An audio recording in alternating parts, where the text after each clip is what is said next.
qofka aad jeceshahay wuu ka tagayaa isaga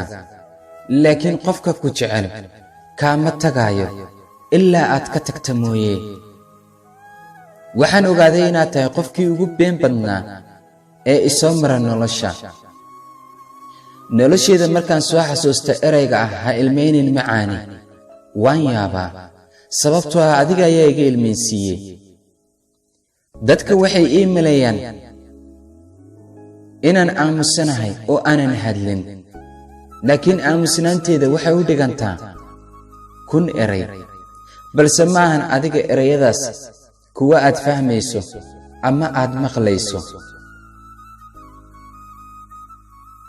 haddii uu ku dhaho qof aniga ayaa garabkaaga taagan murug iyo farxadna waan kula qaybsanayaa ha aaminin qofkaas waayo waa beentiisa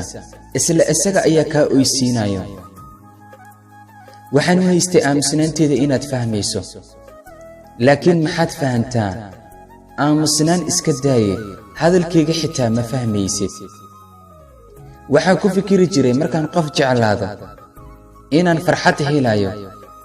laakiin kuma fikirin inaad i dhaawici doonto ogow qofka ku cidleeyo ama ku qayaano waxaad ka faa'iidaysaa inaadan qof kale aaminin oo aadan ku kalsoonaan ma jacaylka ayaana dhaawaco mise dadka aan aaminno imise jeer ayaan u qoray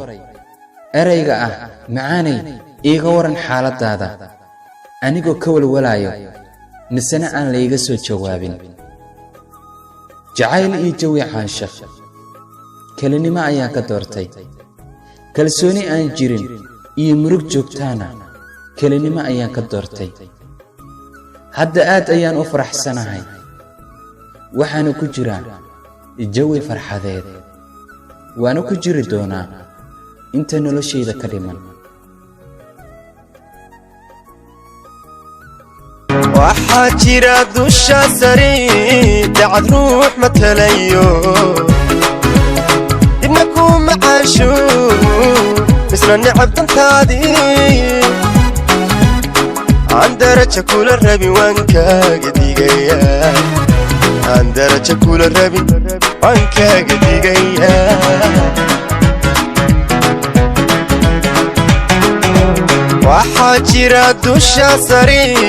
dacad ruux matalayo dibna ku macaasho misna necab dantaadii aan daraja kula rabin waan kaaga digayaa aan daraja kula rabin waan kaaga digayaa